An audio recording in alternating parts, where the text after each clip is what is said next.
8 mesi l'ultimo colpo a Villa Zorzi in via Boiago a Quinto di Treviso l'altra notte, quando i ladri hanno trafugato alcune statue, bottino complessivo circa 450.000 euro. Caccia ai banditi.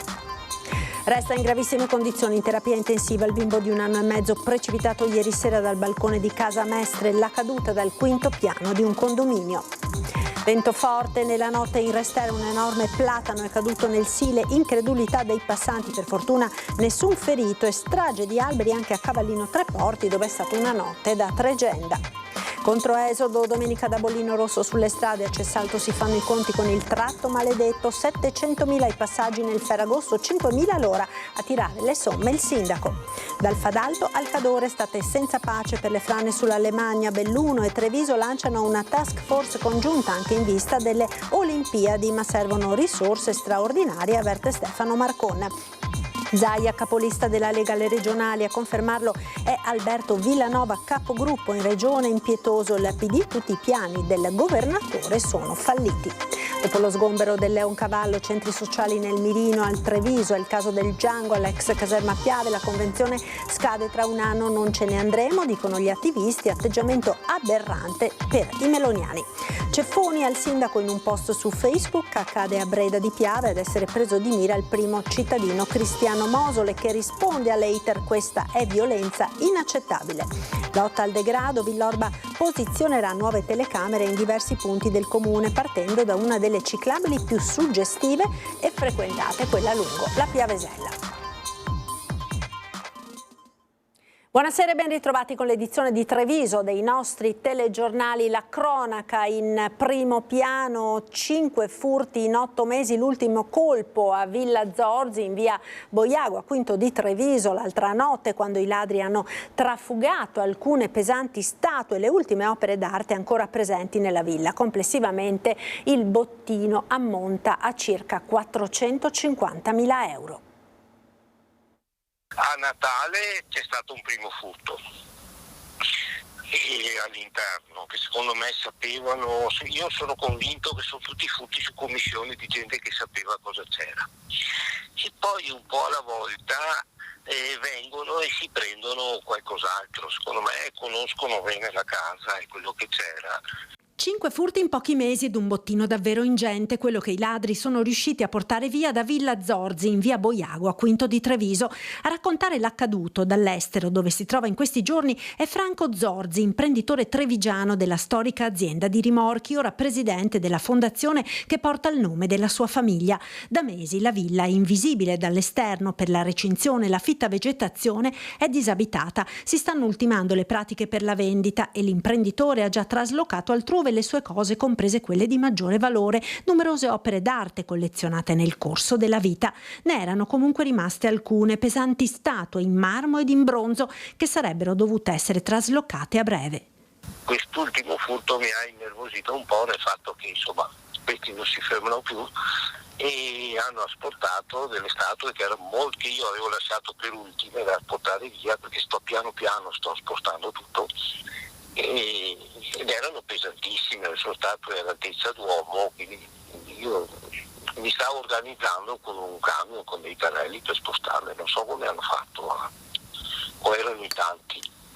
Nella dépendance defilata nell'enorme giardino rispetto alla villa abita ancora l'ex custode con la famiglia. È stato lui ad accorgersi dell'ultimo furto quando al mattino ha trovato il pesante cancello carrabile danneggiato e poi il portone d'ingresso forzato. Sull'erba ancora le tracce, probabilmente di un carretto con il quale i ladri hanno trasportato via le statue. La prima volta hanno segato una sbarra, non so, sono venuti con una sega, hanno levato le inferriate addirittura, e poi altre volte hanno preso delle robe là in giardino e questa volta avevo chiuso tutto bene dentro, però hanno diretto i serramenti, hanno fatto tutta questa roba. Sui furti indagano i carabinieri. Secondo Zorzi si tratta di una banda molto esperta che probabilmente ha agito su commissione. Quel che è certo è il valore del bottino. E sarà sui 450.000 euro il valore di tutto. È ricoverato in gravi condizioni nel reparto di terapia intensiva della pediatria all'ospedale di Padova il bambino di 1 anno e mezzo caduto ieri sera dal terrazzo di casa a Mestre. L'incidente è avvenuto in un condominio di Corso del Popolo. Il piccolo è precipitato dal 5° piano, probabilmente dopo essere passato tra le inferriate del balcone dell'appartamento. Prima di cadere a terra il bimbo ha colpito una tettoia che potrebbe aver attutito il colpo. In quel momento nell'abitazione c'era la madre. Secondo quanto appreso le sue condizioni sono stabili, ma resta da parte dei medici la prognosi riservata. Il bimbo ha una gamba fratturata ed altre lesioni.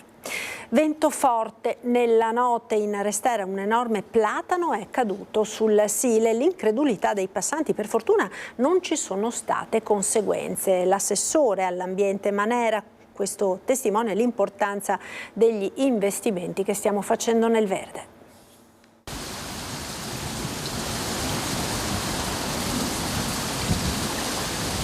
Incredibile sta roba, meno male che non è caduta di qua. Una voragine sull'argine e l'enorme platano piombato nel Sile. Ecco la scena che i trevigiani si sono trovati davanti sulla passeggiata più amata e frequentata della città, la Restera. Ad un centinaio di metri dagli ex mulini Mandelli, davanti alla fontanella, il grande albero è caduto probabilmente a causa del fortunale che nella notte ha spazzato l'area est del centro di Treviso, spostandosi poi verso Casale. Fortunatamente il platano, sfiorando l'approdo in legno, si è schiantato dal lato del fiume. Stavamo osservando che aveva radici molto superficiali, quindi col vento che c'è stato ieri è andato dalla parte giusta. Di notte non passavano certamente canoe. In tanti si fermano, osservano, scattano foto, increduli. È qualcosa di impressionante. Se capita di giorno è una strage. A parte i ragazzi che vanno in canoa è problematica la cosa, no? Assurdo. È un casino, più che altro vedendo pure le immagini di Mestre e vedi poi queste cose che succede, ti chiedi perché è successo, più che altro dare una motivazione è veramente difficile. Sì, siamo impressionati da questa cosa, penso se cadeva dall'altra parte dove c'erano le case, cioè eravamo, sì, preoccupante. Sono rimasta molto colpita proprio dalla forza della natura. Io passo qua tutti i giorni e fa impressione. Sul posto i vigili del fuoco che hanno provveduto a transennare l'area. Sopralluogo in alzaia anche da parte del vice sindaco e assessore all'ambiente Alessandro Manera. In natura avvengono questi casi, adesso verificheremo perché noi abbiamo censito tutte le piante sono sotto controllo, quindi quasi sicuramente questa pianta non aveva problematiche di sorta, però questo purtroppo ogni tanto avviene, per fortuna in questo caso è avvenuto senza danni a nessuno, alle cose e soprattutto alle persone. Nella notte paura e danni anche a Cavallino Treporti, dove le forti raffiche di vento hanno fatto crollare a terra diversi alberi, soprattutto in via Fausta, la strada delle vacanze. Si prevedeva appunto che ci sarebbe stata un po' di pioggia, ma in realtà a tratti, soprattutto nella parte finale della nostra penisola, cioè da Cassavio a Punta Sabbioni, c'è stato questo forte vento e forte pioggia. Alla fine si sono registrate raffiche fino a 100 km all'ora a Cavallino Treporti, dove si è vissuta una tarda serata da Tregenda, e questo subito dopo l'attesissimo Beach on Fire, con i suoi migliaia di spettatori non solo da nord-est. 14 gli alberi crollati, in particolare sulla strada dei vacanzieri, via Fausta. Qui si sono concentrati immediatamente uomini e mezzi su tutti i vigili del fuoco, molti dei quali già presenti sul posto proprio per garantire la sicurezza dello spettacolo pirotecnico. Avevamo volontari dal Trentino, volontari da Pieve del Grappa e quindi in sostanza il grande intervento delle ditte locali e della città metropolitana ci hanno consentito all'alba di avere via Fausta praticabile, e questo è una grande, perché noi abbiamo solo 2 arterie, quindi è una grande soddisfazione, un grande orgoglio, perché vuol dire che siamo competenti, preparati e ovviamente nonostante i cambiamenti climatici e le difficoltà, insomma abbiamo avuto un buon risultato. Paura, ma fortunatamente danni limitati nei camping, affollati nel penultimo weekend di agosto. Il sospiro di sollievo per l'assenza di feriti è generale e non scontato. Dobbiamo fare una riflessione più profonda sul tema cambiamenti climatici, ma non credo che si possa essere soltanto soltanto una riflessione locale, ma deve essere una riflessione più generalizzata. Restiamo sul litorale perché un catamarano alla deriva è stato soccorso questa mattina dalla Guardia Costiera davanti a Punta Sabbione, a bordo una comitiva di stranieri, tra cui anche un minorenne. Secondo una prima ricostruzione, lo skipper dell'imbarcazione sarebbe morto all'improvviso dopo essere stato colto da un malore fatale. Gli uomini della Capitaneria di Porto hanno preso il comando dell'imbarcazione mettendo in sicurezza mezzo e passeggeri. Ed una gondola con 4 persone a bordo si è ribaltata questa mattina in fondamenta dell'Osmarin nella zona di San Zaccaria, facendo finire in acqua gondoliere e turisti. Fortunatamente nessuno si è fatto male, ma le immagini pubblicate sulla pagina social Venezia non è Disneyland che stiamo appunto vedendo, con i turisti che si sono aggrappati alle grate delle finestre per risalire, hanno fatto il giro del web. A quanto pare la gondola si è rovesciata in quanto, vista l'alta marea, per passare sotto il ponte dell'Osmarin si è inclinata troppo, forse anche per il movimento improvviso di qualcuno dei passeggeri, fino a capovolgersi. Domenica da bollino rosso sulle arterie stradali. Dopo il sabato nero a Cessalto si fanno i conti con il tratto maledetto. 700.000 i passaggi nel Ferragosto. A tirare le somme è il sindaco, che parla anche dei cantieri in corso nel cuore del paese.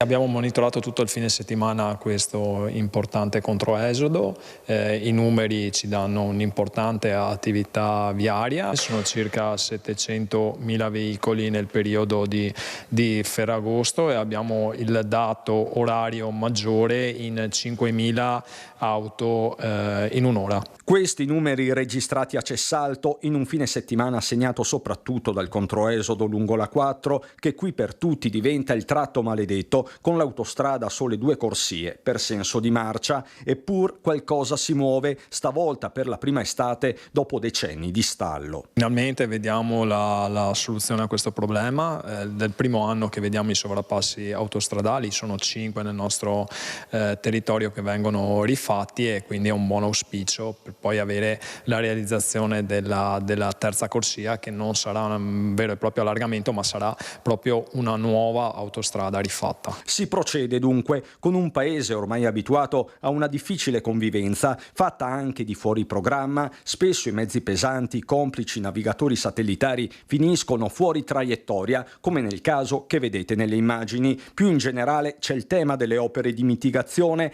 quelle per la viabilità secondaria, e su questo prevale anche una buona dose di rassegnazione. Le misure di compensazione dell'amministratore sono sempre limitate, quindi è naturale la nostra insoddisfazione in qualsiasi caso, quindi stiamo pagando uno scotto molto importante dovuto al fatto che l'autostrada ci passa e divide a metà il paese, e quindi ci vorrà grande pazienza. Dal Cadore al Fadalto, estate senza pace per le frane sulla Lemagna. Belluno e Treviso lanciano una task force congiunta anche in vista delle Olimpiadi, ma servono risorse straordinarie. L'estate più dura per la Lemagna sta finendo, ma una nuova stagione di disagi sembra alle porte, complici eventi atmosferici sempre più frequenti. È questa la sensazione serpeggiante tra gli amministratori trevigiani e bellunesi, che condividono l'arteria, croce edilizia per i collegamenti tra Pedemontana e Alto Veneto. Il tratto è di competenza ANAS, la 51 è una strada statale, ma le problematiche ricadono sui territori, ostaggi come non mai delle frane, dal Fadalto, comune di Vittorio Veneto, al Cadore. Da qui l'accelerazione su una task force tra province, d'intesa con le prefetture. L'urgenza è dettata anche dalle Olimpiadi. Tutto il traffico da sud verso nord passa sulla Lemagna. Se noi non abbiamo la Lemagna che è percorribile durante le Olimpiadi, in questo momento qua diventa un problema.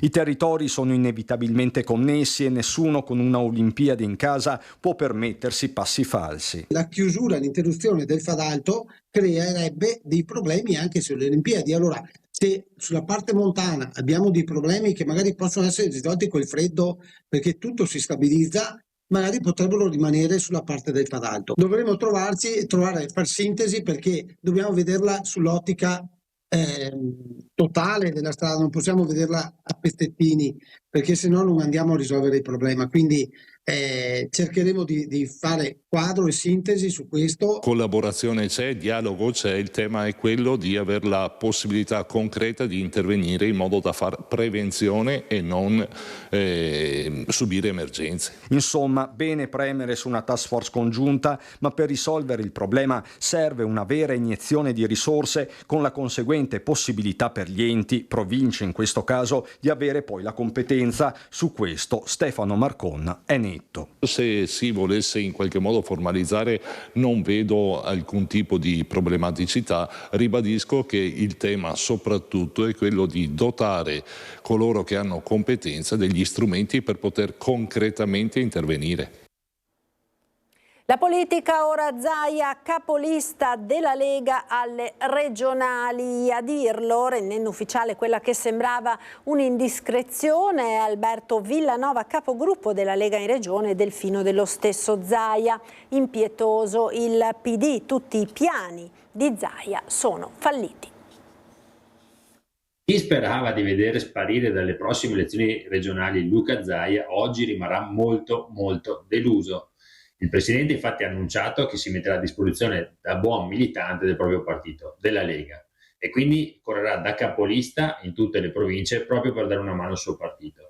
Questa è un'ottima notizia per tutti noi. È una sorta di outing politico dopo le indiscrezioni di stampa, quello del capogruppo Lega-Liga in Consiglio regionale Alberto Villanova nei confronti di Luca Zaia. Il governatore uscente quindi avrebbe detto di sì a Matteo Salvini, mettendosi da militante a disposizione del partito. Facile che a questo punto nello stesso simbolo del carroccio alle regionali compaia la dicitura Zaia al posto di quella del capitano. Per i leghisti il modo migliore per massimizzare i consensi. Un'ottima notizia per la segreteria regionale, che ha lavorato veramente a fondo per raggiungere gli obiettivi di avere una Lega unita, solida, compatta, che punti all'obiettivo di difendere la nostra linea del Piave, cioè dare continuità a questa amministrazione in Regione Veneto. E oggi sulla linea del Piave ci sarà anche il migliore di tutti, il miglior governatore d'Italia, il presidente Luca Zaia. Resta da capire quanto sia un'ottima notizia per gli alleati, se e quanto la mossa influenzerà la scelta del candidato presidente, con la guerra di trincea in corso tra Lega e Fratelli d'Italia. Tranchant l'opposizione, entra a gamba tesa il capogruppo del PD a Treviso, Stefano Pelloni. Voleva il quarto mandato e gli alleati gliel'hanno bocciato, lo ricordo, non i leghisti, non la sinistra, gli alleati gliel'hanno bocciato. Voleva poi arrivare all'anno prossimo per inaugurare le Olimpiadi e anche su quello gli alleati gliel'hanno bocciato. Allora poi alla fine voleva la lista Zaia almeno, e anche quella gli alleati gliel'hanno bocciata sonoramente, e alla fine l'unica cosa su cui può sindacare in casa sua è almeno la candidatura capolista in ogni circoscrizione. Mi sembra che sia una sconfitta su tutta la linea da parte del governatore Zaia. Sullo sfondo il nuovo out-out di Flavio Tosi sul candidato presidente del centrodestra, destinatario Salvini. Con questi numeri non può pretendere sia Veneto che Lombardia. Se Meloni cede una regione in cambio ne chiederà un'altra. Le parole del coordinatore azzurro. Ceffoni al sindaco. In un post su Facebook accade a Breda di Piave ad essere preso di mira il primo cittadino, Cristiano Mosole, che risponde all'hater. Questa è istigazione alla violenza. Inaccettabile. Le foto di due interventi sulle banchine stradali del comune di Breda di Piave postate da un cittadino per esprimere il proprio plauso all'amministrazione diventano l'occasione per un altro residente per aggredire verbalmente il sindaco. Sul profilo Facebook Cristiano Mosole sindaco. Prova a passare in via Vittoria, però altro che plauso, direi ceffoni, scrive l'hater. E la replica del primo cittadino non si è fatta attendere. Accetto sempre le critiche, se costruttive, anzi le chiedo espressamente perché aiutano a migliorare, mentre le polemiche e le provocazioni non le considero, lascio sempre correre, scrive il sindaco. Stavolta no. Ritenere che un'amministrazione debba ricevere dei ceffoni credo sia intollerabile, è un'istigazione alla violenza che nemmeno per scherzo si dovrebbe fare. Ha avuto qualche giorno di tempo per rifletterci, per eventualmente scusarsi anche, magari preso dalla foga del momento, ci sta. Invece no, anzi, quasi come moto ironico, quasi come ulteriore presa in giro, ha modificato la parola ceffoni in sganassoni, credendo forse di far meglio. In realtà no. È una persona tra l'altro adulta, perché tante volte magari si pensa che questo arrivi dai più giovani, assolutamente no, una persona adulta, pienamente cosciente delle proprie azioni e delle proprie parole. Io altrettanto pienamente di quello che posso fare valuterò ogni azione eventuale contro questa persona. Il messaggio del primo cittadino termina con un post scriptum. Questa persona è talmente coraggiosa che ha bloccato il mio profilo così che io non possa vedere quello che scrive. A voi giudicare, conclude il sindaco. Dopo lo sgombero del Leoncavallo, i centri sociali finiscono nel mirino. A Treviso è il caso del Django ospitato all'ex caserma Piave. La convenzione per l'uso degli spazi scadrà nell'aprile del 2026, ma Fratelli d'Italia va già all'attacco. Non ce ne andremo, fanno sapere gli attivisti, atteggiamento aberrante secondo i meloniani. Quanto fa paura un centro sociale? Se lo chiede Gaia Righetto, anima del Django, nei giorni in cui, dopo lo sgombero del Leoncavallo a Milano, proprio sui centri sociali si sta battendo la tempesta perfetta tra speculazione politica ed esigenze di ordine pubblico più o meno reali. A Treviso si guarda agli spazi della caserma Piave e alla convenzione che scadrà nell'aprile del 2026 con Lega e Fratelli d'Italia che già hanno preannunciato la volontà di non procedere al rinnovo. Apriti cielo, in un post sui social gli attivisti fanno intendere che non sono disposti ad andarsene. Noi mettiamo radici profonde perché si nutrono di desideri e bisogni e quelli non li puoi cancellare nemmeno se li sgomberi. Ai nostri posti ci troverete il messaggio. E ancora, mentre a Django c'è chi lotta per il diritto alla casa, ai vertici di Fratelli d'Italia c'è chi sgombera le case pubbliche per lasciarle vuote. Abbiamo letto delle dichiarazioni aberranti di Gaia Righetto, che è la portavoce a quanto pare del centro sociale, dove dice noi non ce ne andremo mai, noi non staremo qua sempre nonostante diciamo un contratto in scadenza. E quindi premesso ciò, insomma, ritengo sia gravissimo quello che abbiamo letto. Si preannuncia un muro contro muro. Lo stesso Acampora ha chiesto in comune un accesso agli atti, a setaccio la convenzione. Voglio capire diciamo se queste persone effettivamente hanno rispettato quello che si sono proposti di fare all'inizio con l'amministrazione Manildo. Come somministrano cibi e bevande all'interno della caserma Piave Django durante le feste? Rispettano i regolamenti a cui sono sottoposti gli altri esercizi commerciali dei comuni mortali, definiamoli così? Quindi anche questa cosa qua. Devono pagare le bollette. Sulla convenzione è scritto testualmente che devono pagare le bollette, devono pagare le utenze e l'asporto rifiuti. Lo stanno facendo davvero coi loro denari. Insomma, il fronte si apre fin da subito. Altro che sgomberare la caserma Piave per farci dell'altro. Conosciamo tutti la verità. Volete espellere persone e progetti per lasciare il vuoto, scrivono dal Django.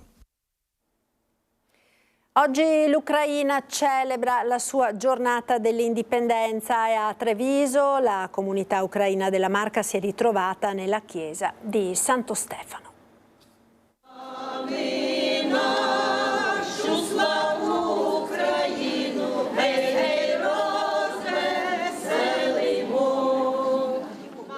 Le camicie con i tradizionali ricami, le bandiere nazionali blu e gialle, il canto diventato simbolo della resistenza all'invasione russa. La comunità ucraina trevigiana si è trovata nel giorno nel quale si festeggia l'indipendenza dell'Ucraina dall'Unione Sovietica avvenuta il 24 agosto del 91, prima la messa con rito ortodosso.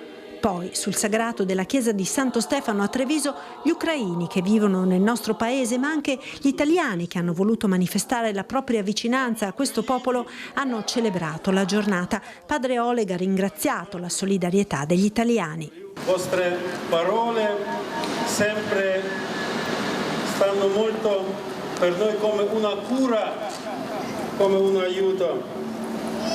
Дорогі українці.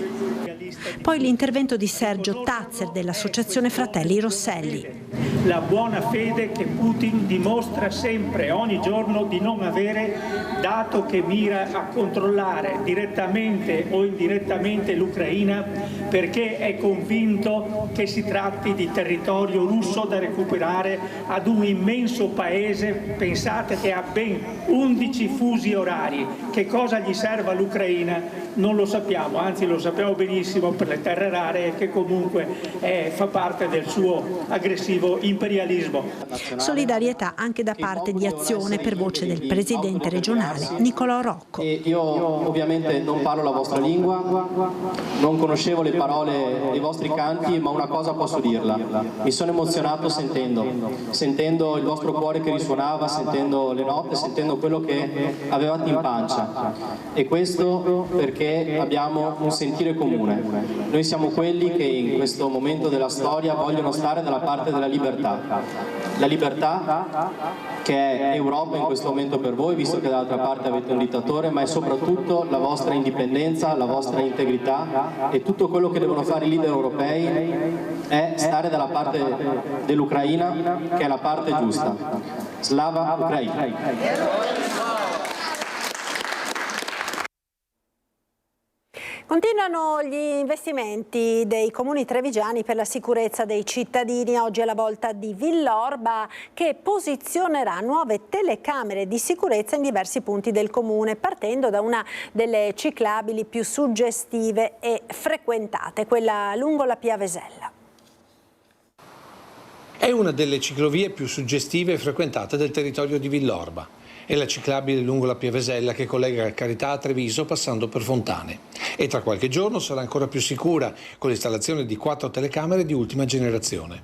Questo per aumentare la sicurezza di chi la utilizza, soprattutto nei punti dove la vegetazione prevale sulla presenza di abitazioni. Tante persone approfittano di questo percorso per esercizi fisici o semplicemente per passeggiate sia al mattino presto che di sera. E proprio per questo la presenza di occhi elettronici costantemente attivi garantirà maggiore serenità nel transito, oltre ad essere di deterrenza all'abbandono dei rifiuti. Abbiamo notato che ci sono sempre di più abbandoni di rifiuti domestici, quindi questa azione serve anche per contrastare gli ecovandali. Le telecamere, dicevamo, saranno operative già da fine settembre e sarà il primo di una serie di interventi che porterà alla sorveglianza di Piazza Italdo Moro a Carità e del parcheggio della stazione ferroviaria a Lancenico. Complessivamente per questi 3 interventi il Comune investirà circa 50.000 euro. La videosorveglianza è uno strumento fondamentale per garantire sicurezza e prevenire atti di vandalismo o abbandono rifiuti, oltre che il presidio del territorio e dell'ordine pubblico. Nel corso degli anni questa amministrazione ha investito parecchie risorse su questo fronte, tanto che oggi nel territorio comunale sono presenti circa un'ottantina di dispositivi tra videocamere e elettrotarghe. Occhi elettronici che presto saranno collegati nella nuova sede del Corpo Intercomunale di Polizia Locale negli edifici dell'ex Pastro a fianco del municipio. Ma accanto alla tecnologia Villorba aggiunge anche la mobilità agile degli agenti con 2 biciclette elettriche di ultima generazione per il pattugliamento delle aree non accessibili ai mezzi motorizzati. D'estate un bel gelato è irrinunciabile, anche se quest'anno il prezzo è leggermente aumentato rispetto all'anno scorso. Treviso resta comunque una delle città dove il prezzo al chilo, ma anche quello delle classiche 2 palline, resta tra i meno cari d'Italia. Vediamo. Al melone, al cioccolato, al caffè, al cocco, al limone e naturalmente al pistacchio. Ce n'è per tutti i gusti e per tutte le tasche. Poi c'è chi lo assapora con lentezza zen e chi lo morde come fosse un panino. Alla fine il gelato in estate è molto più di un dolce. È un indicatore sociale, un microcosmo di stili di vita e anche di piccole manie. Ma è davvero così caro quest'anno? Ho preso il cioccolato fondente e nocciola. Pensi che il gelato sia diventato troppo caro? Sì, ho notato una differenza di prezzo anche con l'anno scorso e quest'anno vedo che è un po' caretto. 2 palline, 4 euro. Fragola e amarena. Quanto ho speso di questo bel gelatone? 4 euro. Ed è giusto? Penso di sì. Cocco e cassata. Quanto l'ha pagato?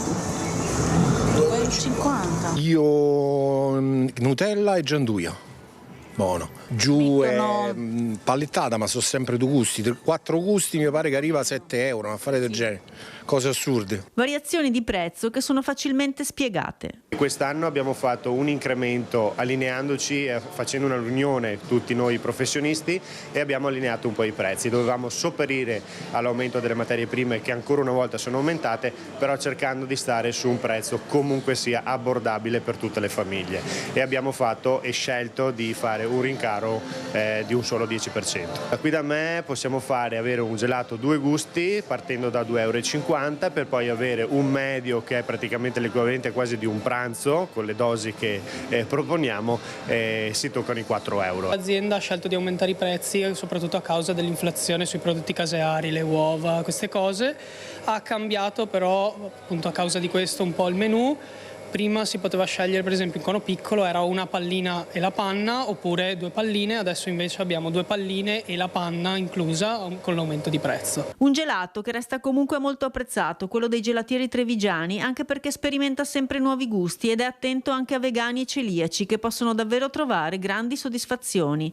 Da Prana si trova anche un gelato all'infusione di basilico tulsi, ayurvedico e molto particolare. Dalla Romana spiccano anche i gusti storici. I gusti che vanno dalla maggiore sono il bacio di dama, sicuramente, un gusto a base nocciola con variegatura al cioccolato e mandorle tostate, oppure il caramello salato, anche quello va parecchio, o la nostra crema del 1947. Per chi se lo stesse chiedendo comunque, il gelato più costoso al mondo è il Byakuya, con un prezzo di 6.211 euro a pallina. Questo gelato giapponese è entrato già nel Guinness dei primati e avrebbe dentro anche tartufo bianco e foglia d'oro. La pagina dello sport, calcio, prima ed unica amichevole ufficiale per il Treviso che si è confrontato oggi pomeriggio con l'Este portando a casa un buon 1-0 con gol di Munaretto. Buoni auspici quindi in vista della prima di campionato che si disputerà domenica prossima con i biancocelesti che giocheranno contro la Luparense. Intanto giovedì alle 19:30 ci sarà la presentazione ufficiale della squadra e delle nuove magliette in piazza Aldo Moro, appuntamento attesissimo da tutti i tifosi.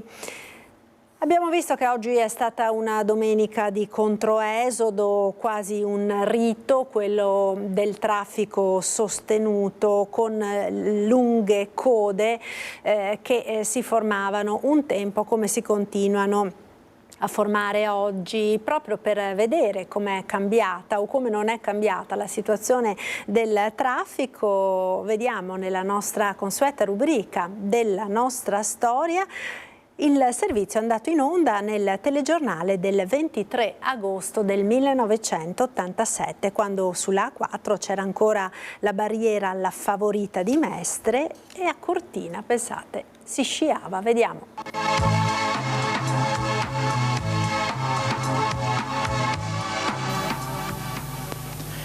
Dunque l'ultimo estenuante e faticoso rientro dal periodo vacanziero è già iniziato. Code lunghe 15 km si sono formate nella tarda mattinata sull'autostrada Trieste-Venezia in uscita al casello in località Favorita a Mestre. L'incolonnamento delle automobili, che come potete vedere dalle immagini forma un biscione lungo 15 km e che ha superato abbondantemente l'uscita di Quarto d'Altino, è cominciato nelle prime ore della mattinata ed è andato aumentando con il passare delle ore a causa del consistente volume di traffico di vetture provenienti da località del Friuli Venezia Giulia e nonostante siano state aperte al casello di Mestre ben 11 uscite. Il traffico è sostenuto anche in direzione di Trieste e sull'autostrada A4 Serenissima tra Milano e Venezia e viceversa. Ma nonostante questa massiccia ondata di turisti pronti al rientro, c'è ancora chi vuol godere sino in fondo di sole e mare. Anche se il cielo oggi un po' in tutta la nostra regione è coperto, le principali spiagge del litorale adriatico-veneto sono ancora molto affollate. A Bibione, Eraclea, Caorle, Jesolo, le presenze di tintarellari si contano ancora a migliaia. Ma non vanno dimenticate le località montane dove i villeggianti, è il caso di Cortina, soggiornano forse anche più a lungo del tradizionale periodo di vacanza. Una ragione sicuramente c'è, proprio a Cortina, ma anche nell'altopiano di Asiago e nella Marmolada si può sciare, un frutto di stagione appetitoso per molti appassionati. Sulle strade che conducono nel Cadore e nelle altre vallate bellunesi, la polizia stradale ha segnalato ieri traffico superiore al normale. Sia per chi rientra, sia per chi invece intende acciuffare anche questo penultimo weekend di agosto per trascorrere ore serene ai monti o al mare, riteniamo che il consiglio di massima prudenza non sia davvero superfluo. Ed era questo l'ultimo servizio. Grazie per essere stati con noi. Subito dopo la sigla, come sempre, il nostro meteo con le previsioni del tempo. Arrivederci.